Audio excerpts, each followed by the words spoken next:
make sure to give my dad a 5-star review. Make sure to like and subscribe to his YouTube. Thank you for listening and enjoy the show. I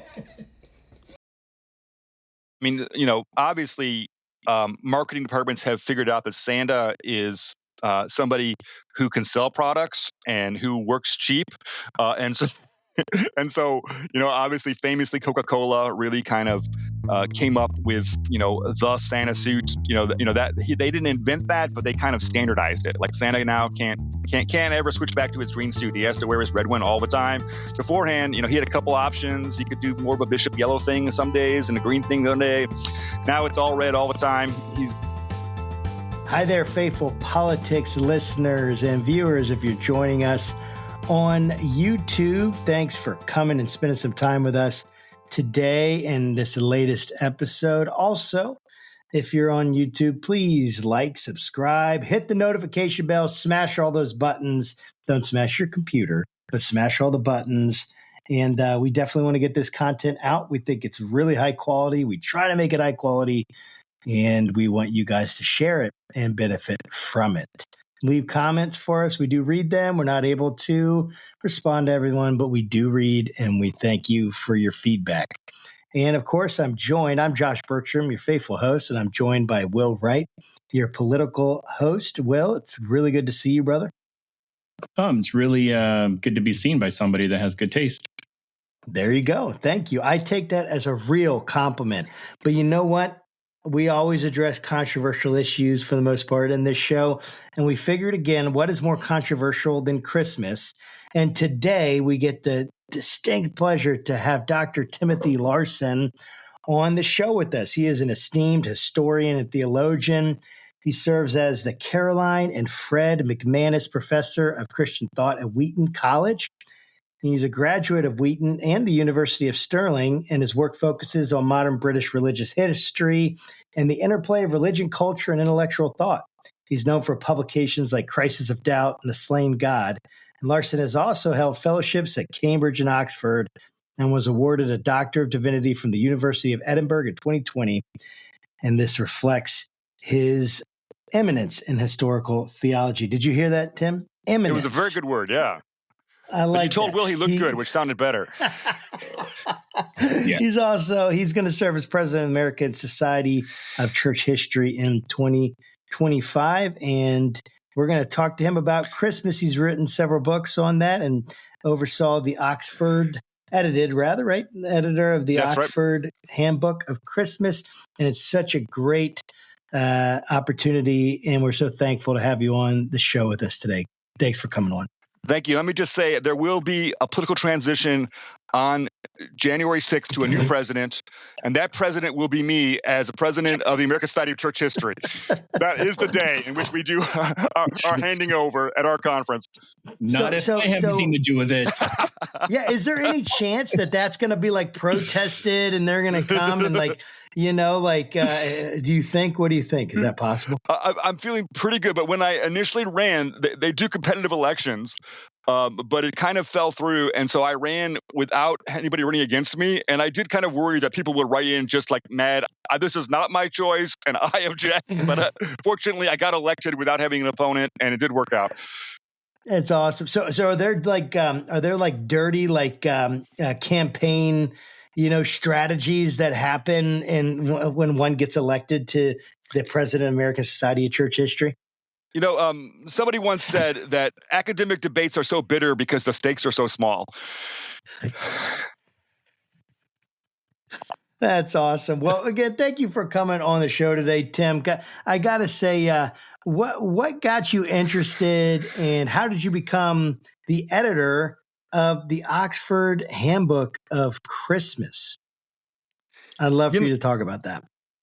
I'll give. There's always multiple ways you can answer these questions, and I'll give an honest answer that your kind of podcast skews towards. But I think it is literally true. Almost always, I figure out why I did something kind of retrospectively, and I think a lot of it was just that the culture was becoming more and more divisive and mean-spirited and depressing. And I kind of asked myself, without kind of subconsciously, what is the happiest thing I could spend a lot of my time thinking about that I actually have a chance of kind of adding something to as a scholar that fits my expertise. And I thought, wouldn't it be kind of a nice oasis if like a big chunk of my life was like just thinking about Christmas? And that actually did work really, really well. The Apostle Paul says, things that are true, that are lovely, that are good report. Why don't you think about those things for a while? And that's what I was trying to do. Well, I guess for the uneducated, that's probably not the right word. Uninformed. Yeah. Like, what is the Oxford Handbook of Christmas? Yes. So Oxford Handbook is a series, and it is sort of like a reference book in that it tries to cover all the topics, and you can just kind of dip into it and find the topic that you're interested in. But they're done with kind of long essays rather than just a short little column or two like you might get in most reference books, an encyclopedia or that kind of thing. So it has, I think, 46 chapters. So if you just want to know about Christmas films, there's a whole chapter on Christmas films. If you want to know about the Virgin Mary, there's a whole chapter on the Virgin Mary. If you want to know about Christmas in Africa or in Asia or Latin America, so on, there's whole chapters on that. If you want to, know about food culture, there's a whole chapter by somebody who's an expert on food and drink. So you kind of just pick what you're interested in. You could read the whole thing if you're really hardcore, but you could also just kind of find the thing that you care about and go deeper. Got it. So does the book talk about, I don't know, like the person of Santa Claus or anything like that? Are there chapters in there that really kind of go into that detail? There is a whole chapter called From St. Nicholas to Santa Claus. My own chapter that I wrote is on the 19th century. So it's kind of like the historical progression has about 4 chapters.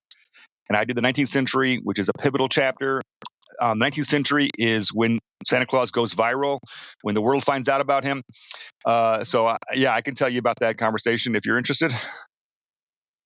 Yeah, I would love. Yeah, that would be great to go into that. We just had an episode that talked about Santa Claus, but it would be great to get your perspective on it as well, because it's always interesting to figure out how someone goes from, again, someone who punched a heretic at the Council of Nicaea, apparently, to this fat white guy with a beard that breaks into your house and steals all the credit from you for giving your kids the presents. Josh, your heart is hard. Is it that obvious? It's 2 sizes, it's too small. I think that's the problem. That's the clip that I think we need to have go viral. Is a professor telling Josh that his heart is hard. I'm gonna find a way to put that on a loop for it. Do you want me just to give you background on Santa Claus, or do you want to? Yeah. Right. Kind of walk through that a little bit, and then we'll jump into some other stuff. So I think Santa Claus comes out of deeply Christian impulses and from the Christian community. So I can make that case, and you can push back if you want. This podcast is all about conflict, right? So push back all you want. All right. So yes, the historical Nicholas is known for multiple things. There's stories about him, but the story that kind of leads this through line is these poor girls who are so destitute they might even get sold into slavery. If they had a dowry, they could have a respectable husband and their life would look very different. And Nicholas has compassion on them. And rather than kind of take credit for being their savior, Santa's no white savior, he throws a bag of money in their window anonymously at night for the first one when she's old enough, and then the second one. And by the third one, they're on the lookout. And so they figured out who it is. And especially in the medieval period, St. Nicholas becomes one of the most popular saints. We know that because so many churches are dedicated to him, and lots of like trade groups and kind of associations, kind of professions would have St. Nicholas as their patron saint. So he was kind of in people's imagination, and it was for that primarily. And then eventually there were some nuns who wanted to help poor children. And rather than, again, they're like, oh, St. Nicholas got this right. Rather than take credit for it, we're just going to put a note on it that says from St. Nicholas. and kind of like carry on this idea of giving anonymously. Now, this is where the plot twist, like there's the back flashback that makes the whole story make sense. Jesus told people to give anonymously in the Sermon on the Mount. Don't let your left hand know what your right hand is doing. Like, do it on the sly. That is the Christian way to give. And so this tradition it's not about me taking credit for giving this. If you do it for a big show, if you kind of put out a press release and say, I've named this building after myself and aren't I an amazing person? Jesus is like, I'm not that impressed. You got what you paid for. You wanted good publicity and you got it. We're even. But if you give anonymously, it's just about helping those people. It's not about you. And so in the 19th century, there is this kind of cultural and ethnic mix in New York City where different traditions are coming together, and English-speaking people are encountering all the time Dutch people who are carrying on that kind of continental European tradition of St. Nicholas. And they're starting to pick up on it, and they can't understand what Dutch people are saying very well. And so they hear what they're trying to repeat what they say, and they say the Dutch version of St. Nicholas as Santa Claus. Santa is just the Latin word for saint. So they're kind of just trying to hear those syllables and say them again. And lots of information about Santa Claus gets added in the 19th century, which we can also talk about. But I think the key root is that idea of giving anonymously. It also there was such a kind of patronizing spirit and with so many people that you are the lower classes. You are the ones that are unfortunate, and we are the ruling classes who benevolently give you these things. That was how Christmas worked. Christmas was all about hierarchy in the past. And so what the tradition of Santa Claus does is it takes away all that patronizing. It's not me being better than you, helping you out because your life is so pitiful. It is magic. It is just pure joy. It is just giving that is mischievous and delightful and fun, coming not from the hierarchy, but coming from an elf. I love everything you just said, because it really kind of put things into perspective. Because when we spoke with Adam English, I had jokingly but somewhat seriously said, my kids don't know about Santa Claus, or they know that he's not real, because I don't want some white guy breaking into my house getting credit for all the toys my kids get.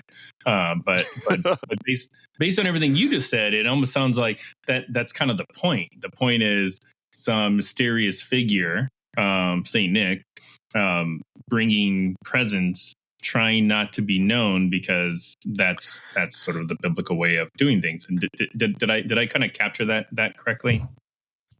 Absolutely. And if anybody can get away with breaking into a house, it's a white guy. So, let's keep things safe. Gotta preach.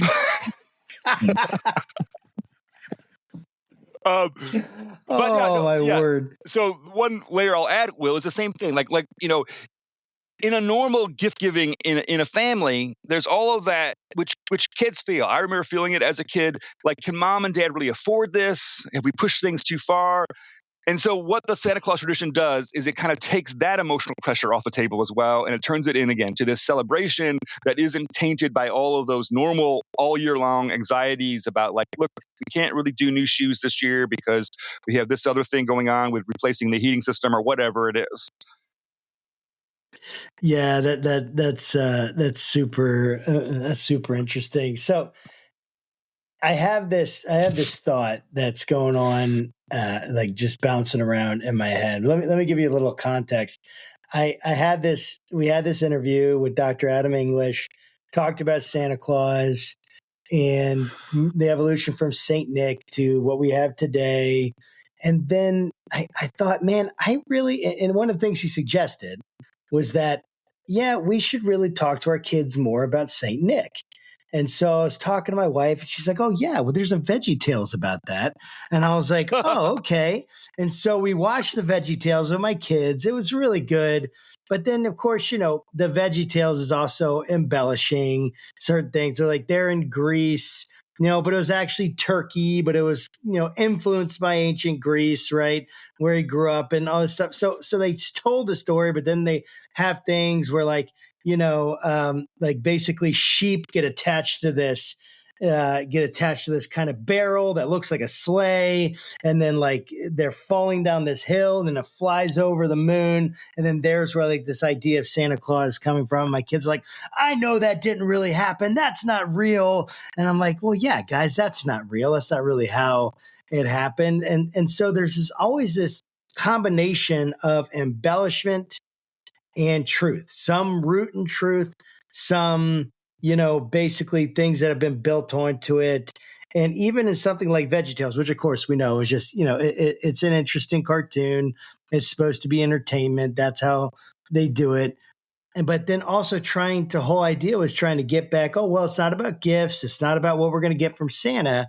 It's really, let's talk about Saint Nick and who he was. And it just makes me think about the way that we get our traditions.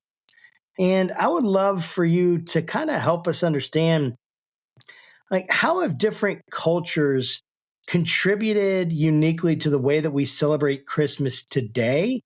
And even like we can do European cultures, but even beyond that, like how is there anything that's contributed to how we celebrate in America that that maybe the normal person wouldn't think about, wouldn't know about, that can kind of add some richness to the idea of what it actually means to celebrate Christmas when we get together this holiday season? Yes. So, around the world, there are actually 12 days of Christmas. Many cultures celebrate this as a season. It actually starts on December 25th. In America, it tends to end on December 25th. We have a radio station here in Chicago that starts playing Christmas music on November 1st, but December 26th, It's gone. The church calls us to celebrate for 12 days. Most of us don't have the spiritual discipline and stamina to party that long. We give up at least by New Year's Day and starting with diets and stuff. But the church is like, no, you're not done yet. there are 5 more days. Make it to Epiphany. You can do it. I think lots of things are, you take individual things. So, the Christmas tree really became a thing in Germanic cultures first, and it's kind of a late adopter into the English-speaking world.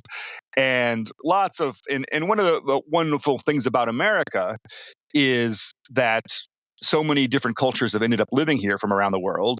And so different families infuse those things, and then they sometimes get adopted by their neighbors.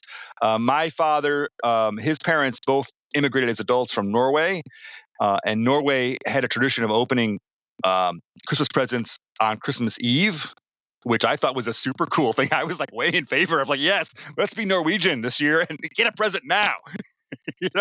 I see that in other cultures, and obviously there are food traditions that transfer a lot. I'm a big believer in kind of replenishing our Christmas by rediscovering traditions and practices that we think will work for our family, and kind of not letting it just thin out into something that is the lowest common denominator.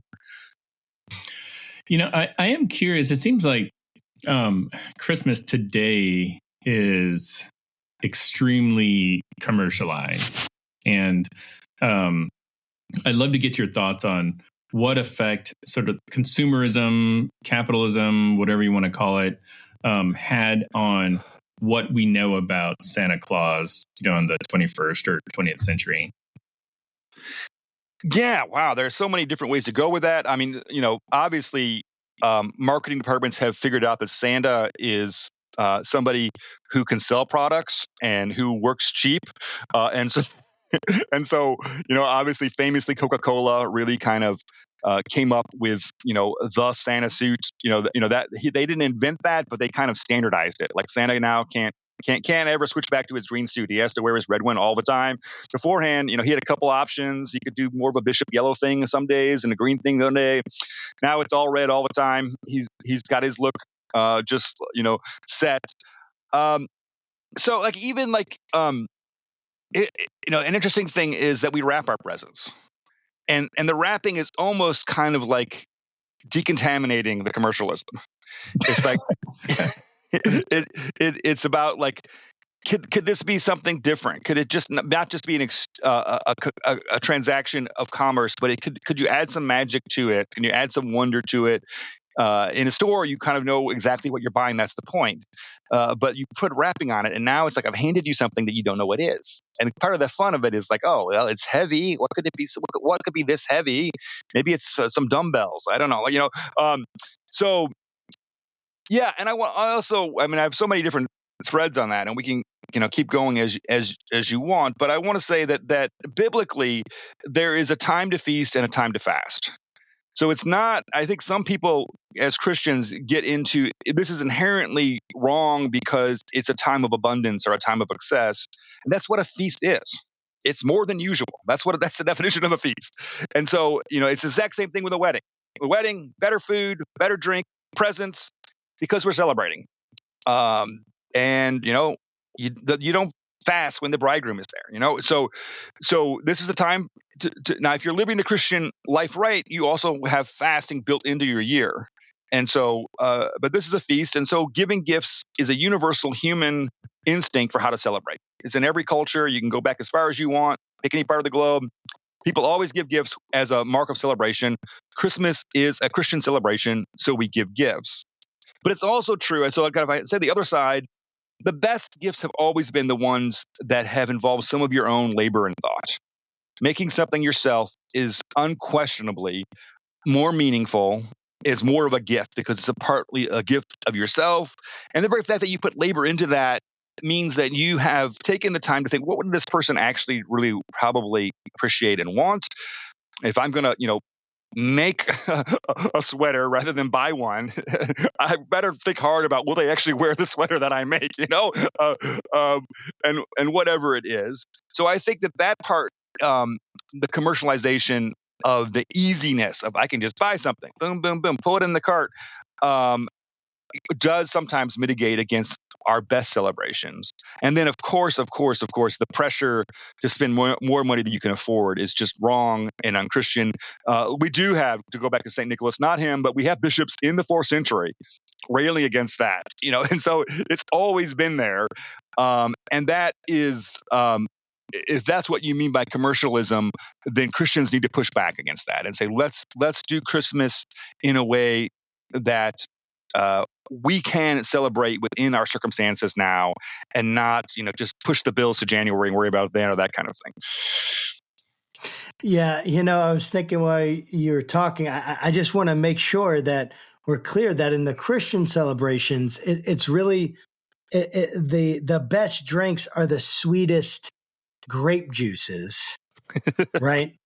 And not the most alcoholic drinks. I just wanted to make sure that was clear. That's what. Well, obviously, Santa being loves kind cocoa. of silly there. He does. He also loves eggnog, I heard, and the real kind. And so, I don't know where you met that Santa. I met him outside of the Walmart, ringing the bell for the Salvation Army. But anyway, so I want to think about religious and secular aspects of Christmas and how they've kind of evolved simultaneously, right? Because it seems like, right, it's clear that there's these, religious impetus, undertone, context, all this stuff, right?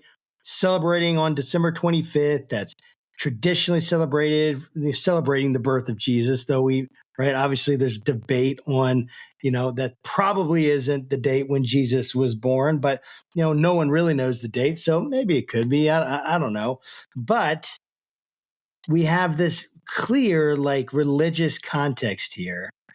And yet also at the same time, we have this continuing push in our culture, right? Happy holidays, and people getting angry. We got to bring Christ back in Christmas. I can't believe Starbucks would put happy holidays instead of Christmas on their drinks. I'm banning Starbucks. I'm boycotting Starbucks. And yet somehow, though, it seems like these two things are connected. in working together. How has the religious and the secular evolved to get us to where we are today, where it seems like Christmas is almost more of a universal celebration, at least in America, maybe the Western world, than a religious one? Wow, it's like just for the record, Will and Josh would be very happy for you to sponsor them, Starbucks. They're totally on board with you. If you got the money, they believe in your brand. Please. Yes.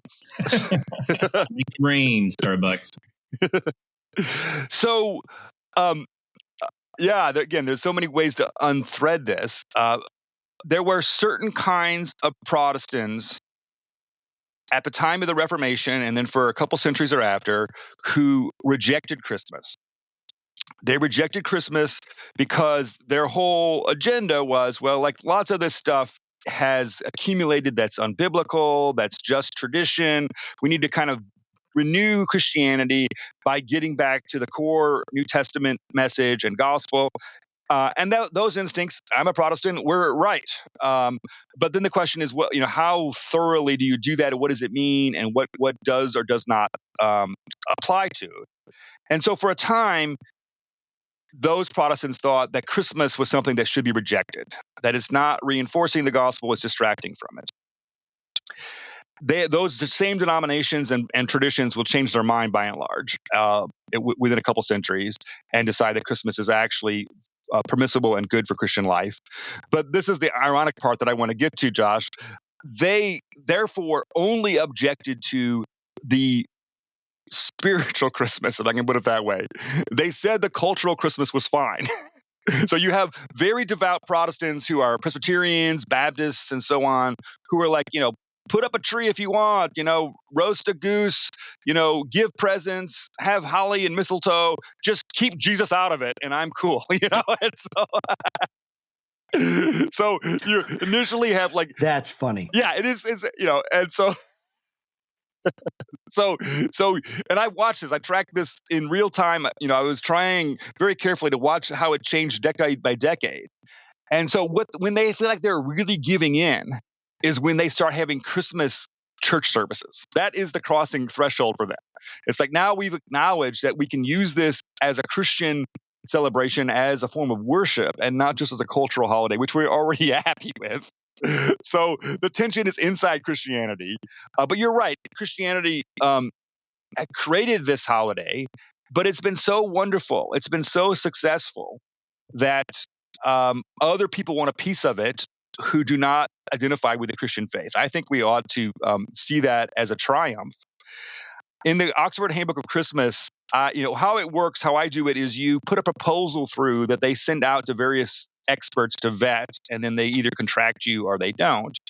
And you have to write a proposal that looks clearly like you're not rigging it, that you're going to do a kind of objective, fair, scholarly thing that's going to cover everything. So I deliberately put in my proposal, which came all the way through to the book, a chapter called Secularity, about how secular people respond to Christmas and objections to Christmas, atheist objections to Christmas. And I picked a scholar who I admire him and his work, but he is a straightforward atheist activist. I mean, he's a great scholar as well, but he'll be like hired by pressure groups, to speak before, government committees and whatever to say, keep Christmas, out kind of thing. He's one of those people. And I booked him to do this chapter. He agreed to do it.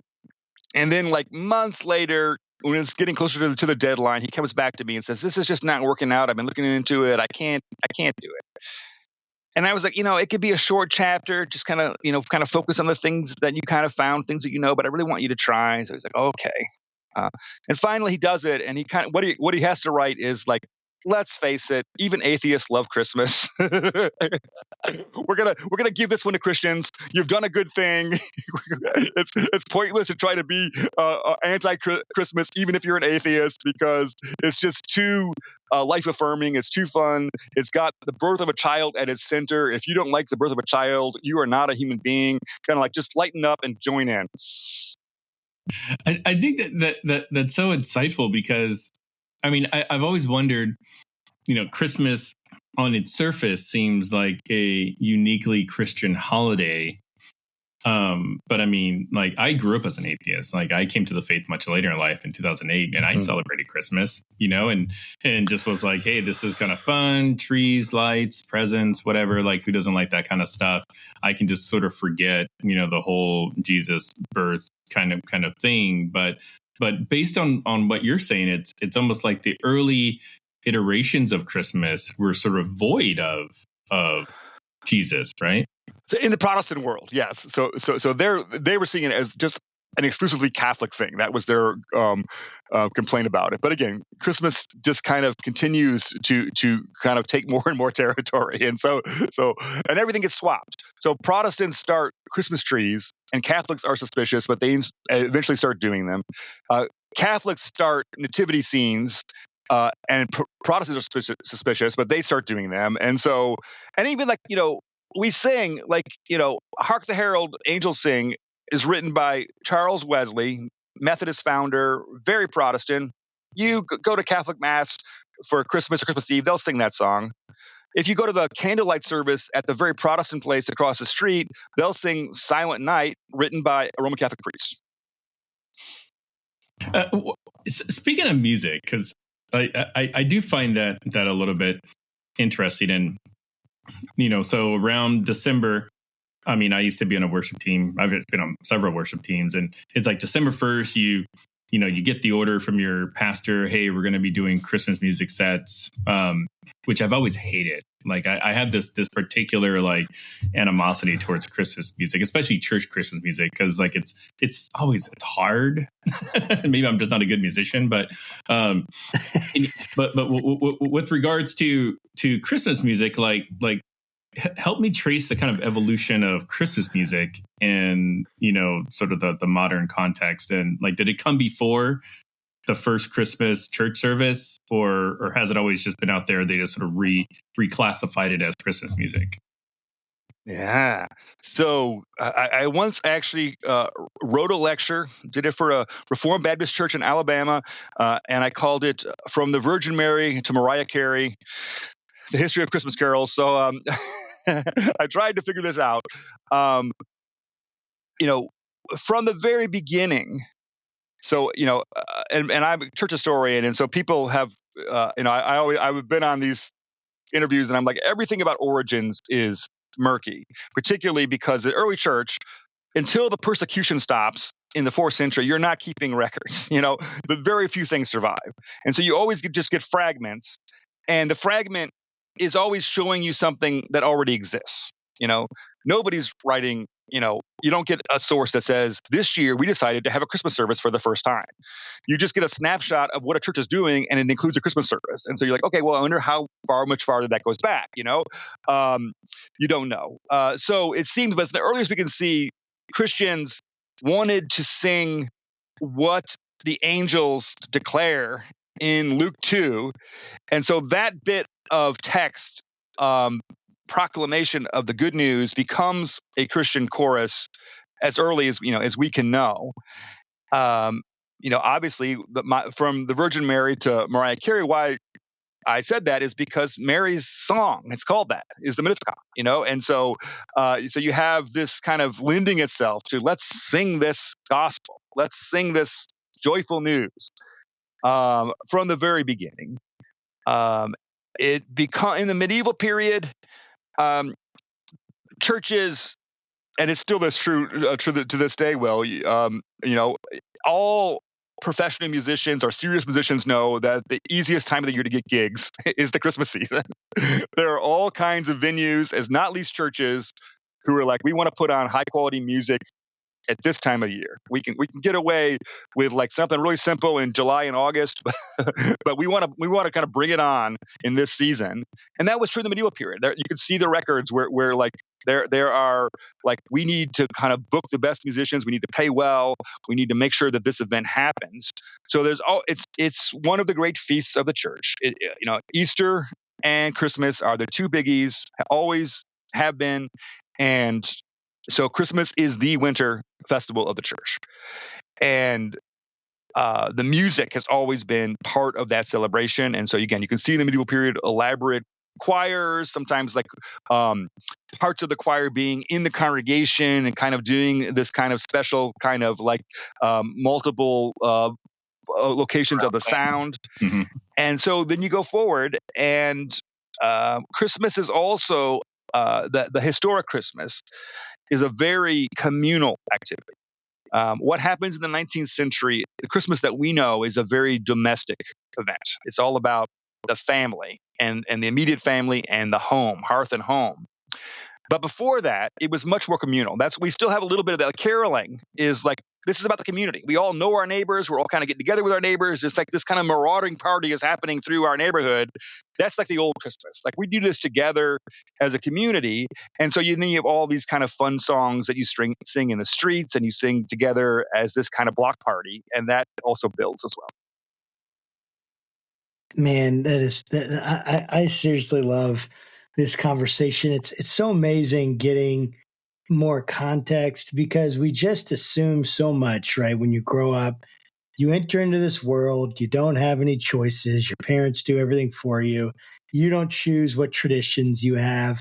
They're just there. And then you just assume, right? Because that's what we do. Hey, this is the tradition. This is the way they do it. This is the right thing, until you start meeting other traditions, you start seeing other things, and it just becomes like, oh man, what the world is bigger than I thought. And you know, I would love to focus in on a theological idea here, because you know, we have all these traditions around Christmas. We give gifts, we have a baby in a manger, we have the Virgin Mary.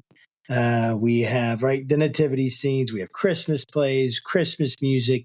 I mean, so tradition rich. I mean, I can't think of another time of the year that is as rich in tradition as Christmas is. Like for probably the normal, maybe American, and certainly Protestant, or even Catholic.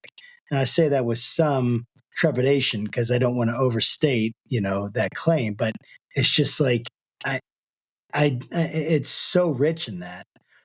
And yet, you know what I don't really hear very much talked about? I do hear it some, but very little about the incarnation and the actual theology of the incarnation, and how important that theology is. Now, again, I know they talk about God with us, talk about Jesus is the reason for the season when you're in church.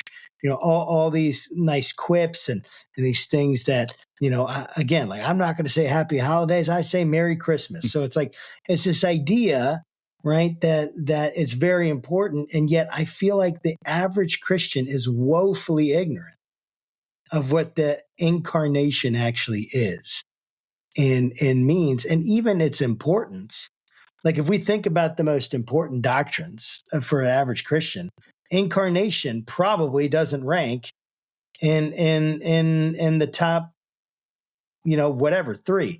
Now, I'm not saying it doesn't for any Christians or even for the church, but that's kind of what I'd love for you to kind of talk about. With this incarnation, maybe, what is it? What do we mean when we say incarnation? When people talk about that, it's not a normal word that we use. What do we mean when we say incarnation? And how important was it in the church? And how important do you feel like it is culturally now? What's happened to that? Yeah. So the 2 great doctrines that anchor the gospel are the incarnation and the atonement. That is how you tell the story. That's how the story is anchored theologically. And if you're not doing both of those, you're not getting the rich, full gospel. And I think there is exactly what you're saying. There are a certain kind of Protestant who thinks that all that matters is atonement. I remember, you know, in my childhood, going to Christmas services where the crucifixion was preached. You know, it's like, you know, so it's like Santa's got to wear red every day. We got to preach atonement every day. You know, and you got to tell the whole story. So the good news is that we get another chance every year to tell this story and to tell it better and to disciple people and to deepen them in their faith and understanding. It comes around again. In my home church, I'm on the road to preach this Sunday. I've preached a Christmas sermon, Advent season Christmas sermon every year for over 20 years now. And our founding pastor told me that I had to change my theme every year, which I've had. It's like the kind of longest inside joke in our church, is that I have to find a new way to tell this same story every year. But I love it. To me, that's actually theologically important, because Scripture, I believe that a mark of Scripture theologically is that Scripture is inexhaustible, that there is always riches to bring out that you have not yet brought out. And so to me, it's a kind of an expression of the reality of Scripture being living and active, that there's always a new way to tell this story. And so we try again. But yeah, so my text this coming Sunday is Micah 5. Oh, little town of Bethlehem is the carol version of that text. Micah is just like, I know prophets, like they talk about big places, Babylon and Tyre and Nineveh and Jerusalem. But, there's this little place I want to tell you about that's more important than you think it is. It's a place called Bethlehem. And out of it, you're going to be surprised what happens. There's going to be a ruler. And when the woman gives birth to a son, that's when the time of deliverance is coming. And so Incarnation, Josh, to me, it's an amazing story, because it's not how we would do it. We would just send a fully formed superhero who could deal with stuff, We would not, plop a 7-pound newborn down and say, just watch it grow. And so Incarnation means many, many things. Again, it's inexhaustible, but it is God has become fully human. He is no longer divine. He is fully divine as well, but he is fully, truly human. We talked about carols like, bad theology is no crying he makes. They wrapped that little dude in swaddling clothes so he couldn't even move his arms and legs. You bet he screamed his head off. So he's a real baby. And God knows what it is like to live in this life. He's taken on human form, and he understands the process and the frustrations and the limitations that the embodied situation has for us. And God's plan for deliverance is that plan. God is not able to be unsympathetic, is not unsympathetic to us in our weaknesses, because he has lived it. He knows it. And every year, let's try again to help people understand. I'm curious if you think Christmas today, as we know it, would be different if Saint Nicholas was never born. Or maybe the better question would be, what would Christmas look like today? Or would we even celebrate Christmas if Saint Nick was never born? Oh yeah, no. Christmas is not dependent on the St. Nicholas tradition to be Christmas, and you see that. My thing about Santa Claus is, if he didn't exist, you'd have to invent him. Every culture that celebrates Christmas has a magical gift bearer. Sometimes it is the Christ child. That is the gift bearer in Germanic countries and some other countries. But the connection between there's going to be gifts because we're going to celebrate is going to be there. And Christmas is worth celebrating. So Christmas is worth celebrating is widely agreed. And that how you celebrate is you give gifts is widely agreed. And so the only thing left in that equation is how can you make giving gifts kind of more fun, more mischievous, more magical, more mysterious. And people are, like I said, wrapping gifts in and of itself is trying to do that. Let's make this a little more mysterious, a little more interesting, a little more like you don't know quite what's going on. So that instinct, I think, is pretty strong as well. And so it has taken other forms, but Santa is just fatter than the others, and so he won out. That's true. I mean, my next question is sort of, attaches onto that, because what we've learned or have seen from the stuff that you mentioned to us, our conversation with Adam English, is that it seems like the character of Santa has evolved over time, and a lot of different influences, have added on certain elements to Santa, the Santa that we know today. So, if we were to fast forward 100, 200 years from now, will we see like, a Santa on Ozempic or something, that are, and instead of reindeer, they're like, I don't know, a bunch of Teslas or something like that. Like, is there an evolution of Santa that you're starting to see and are curious about, like what he would look like, 100 years from now? As you were speaking, some AI created that image, so it's already happened. Every time culture has changed, people have tried to insert Santa into that cultural change. So as soon as flying in airplanes became a theme, you started seeing images of Santa flying an airplane, and you can go on and on that way. And there are, he's a cultural force that is hard to think of any other kind of literary character, if we could put it that way, who is bigger. There are Middle Eastern countries where it is against the law to wear a Santa cap because they don't want this thing coming in, but it's coming in. It is so permeable. I think there will always be a tradition that is child-centric, that will be about that connection with children. And that creates parameters and opportunities. But then there will always be that 14-year-old kid who is done with being a child and now wants to see bad Santa or wants to see horror Santa or whatever it is. And that tradition will always have endless permutations. Oh, I love that.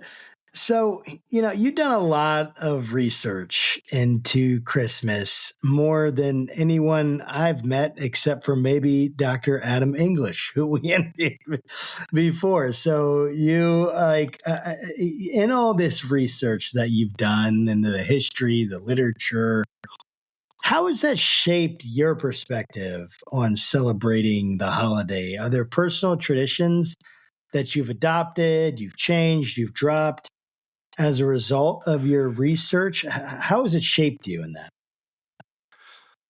Can I shamelessly plug my current book, or is that against the values of Christmas? You absolutely can. It's in keeping with the tradition, actually. Yeah, nothing more Christmas than tempting people to buy stuff. The current book is called 12 Classic Christmas Stories. It's a collection from great authors: Charles Dickens, Louisa May Alcott, G.K. Chesterton, O. Henry, on and on. 12 stories. And I did that because my father read stories aloud at Christmas time when I was young. I lost my father about 6 years, and like that loss, like it kind of grows and grows in some ways. Like the kind of the space of what's missing becomes bigger in some ways. And so you try to figure out, how do I kind of process that? And one of them is doubling down on recreating some of the things that meant a lot to him at Christmas time. And one of those was reading stories aloud. And so I've created this book. I kind of didn't actually know if it would work. The book has been doing well, and people are telling me they're excited about it, that they actually do read at Christmas. I kind of was like, am I really kind of like, trying to say something that just doesn't connect with the 21st century? Like, if you want to be, really Santa-like, you should build an ice igloo, in Antarctica. Like who's going to do that? So, but it's kind of working, and I'm excited about that. Our family, every year, there is a Benedictine monastery about, 40 minutes away from us, Marmion Abbey. It's in the rule of St. Benedict that you're not allowed to price gouge. So that you get a fair deal from the Benedictines, or you're dealing with really bad Benedictines. There's only two choices. And and also Benedict said you got to do manual labor, which was a kind of very wise spiritual idea for monasticism. So part of their manual labor is running Christmas tree farms. and we go and we cut down our own tree and bring it home. It's a very important kind of day in our family, and the two things are connected. It takes more work to read a story aloud as a family activity than it does just to watch a movie. And it takes more work to cut down your own tree and bring it home than it is just to put up an artificial tree or take a pre-cut one from a lot that's 2 blocks away, not 40 minutes away. But in making it easier, you're also taking the memory out of it. It becomes something that doesn't become important. It's just a stupid transaction. Just go down to the lot, grab the tree, bring it back. We'll be here chilling. No, we all go together. We cut it down. We take pictures. And so the same with reading aloud creates memories. I remember it from my father again, from way back in the Cold War. That's when that was happening. It was a long time ago, and it's there inside my heart and mind and imagination. So I would say, of course, something might take more effort. I push things a little too far with my family. Some years we will take whipping cream and whip it by hand rather than putting it in the mixer. And I'll kind of pass around this bowl and get everybody like, it's your turn. You're like, spend 4 minutes whipping this. And eventually, it takes a long time, but it eventually becomes true whipped cream. And to me, it's like, I'm enjoying eating this whipped cream so much more because we actually made it. We didn't just squirt it out of a 10 bottle, or we didn't put it in the blender. And so effort connects often to meaning. That's really good. My last question for you is this. So you've given us a lot of really great information. I've learned a ton about Santa Claus and all the other stuff. But my question is, why should we believe you? Given that Fox News says Wheaton College is a woke college? Yeah, that's a beautiful, beautiful question. I think the main reason why Fox News said that was because they liked alliteration. If Wheaton did not start with a W, we would be totally fine. But the alliteration was just too tempting. Wheaton is a deeply, truly, thoroughly Christian place. If what you care about most is Jesus Christ and the gospel, we are your people. If what you care most about are certain culture wars and having only certain messages said, if you would rather troll people than actually change the culture, then we're not the place for you. But there is not a universe in which Hillsdale is more Christian than Wheaton College. We are far more Christian. And it's built into everything we do. And so, choose this day whom you will serve. Yeah, that's well said. I would love for you to kind of talk about two things. And this is my last major question before we get into some practical things. One is... It's practical like how you pay me for this? Is that practical? Sorry. Yes, Ben. Oh, sorry. Anyway. Sorry. The first thing is, what are you concerned about with Christmas right now? Are there any trends, any things that you're concerned with? And then what brings you hope about the way Christmas is being seen and celebrated and all of that in our culture? Yeah. So in the first part, I don't know if it kind of comes at it directly, but you've kind of mentioned several times, and I hear it all the time, Christians complaining that Christmas is getting canceled or that it's just become secular or worldly and so on. And I would turn that around. And I think a lot of times that is a secret self-condemnation. How are you actually celebrating Christmas? You call yourself a Christian. Where is Christ? Where is Scripture? Where is the gospel in your celebration? It really isn't Starbucks that's messing that up. That would be you. And so I think we're looking for an external way of focusing our frustration when actually we need to look inward and say, have I taught my children what this holiday is about? Have I found traditions that bring the gospel in? How can I make this richer in its fullness as a celebration of Jesus Christ?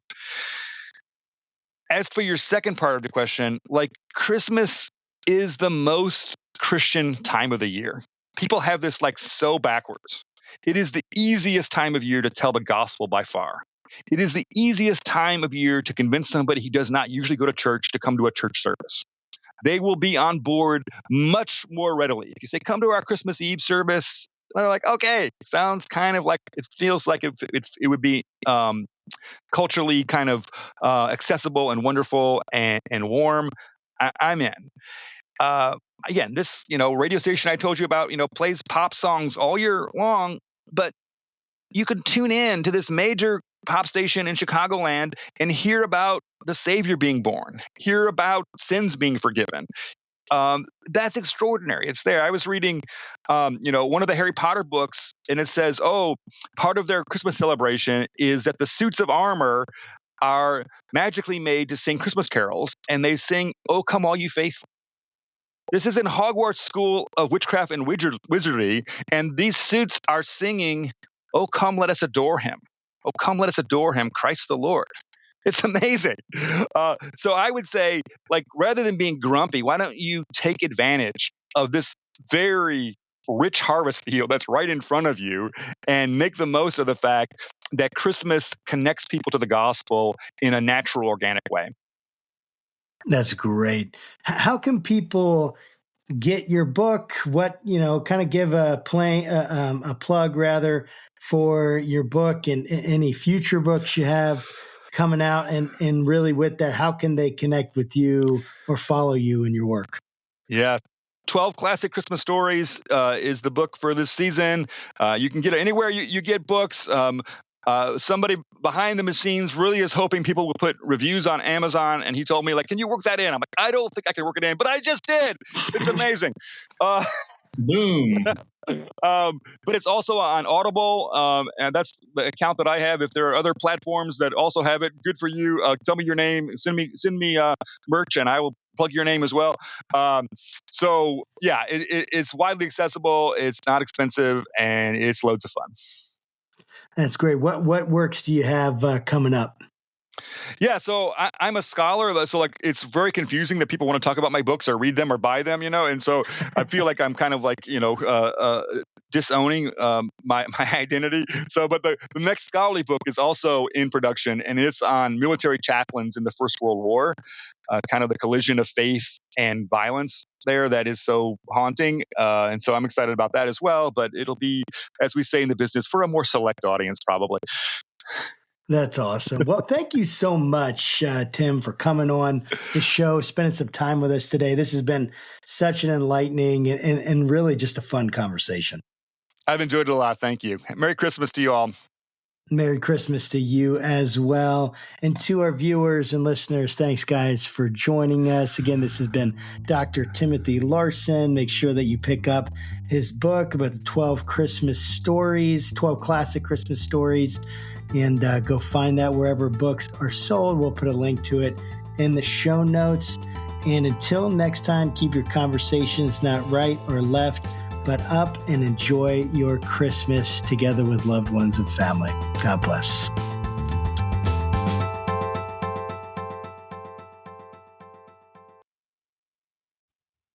Hey there, Josh Burtram here, faithful host of the Faithful Politics Podcast. I want to let you know about a compelling new spinoff, the Faith Roundtable, where I'll be interviewing top faith leaders, theologians, and scholars to unpack the pressing issues that are shaping the church in America today. We'll dive into topics like faith in public life, social justice, and how we can engage our communities more effectively. Make sure you don't miss any of our enlightening conversations by subscribing to it on our YouTube channel. Join me at the Faith Roundtable, where deep discussion meets thoughtful insight.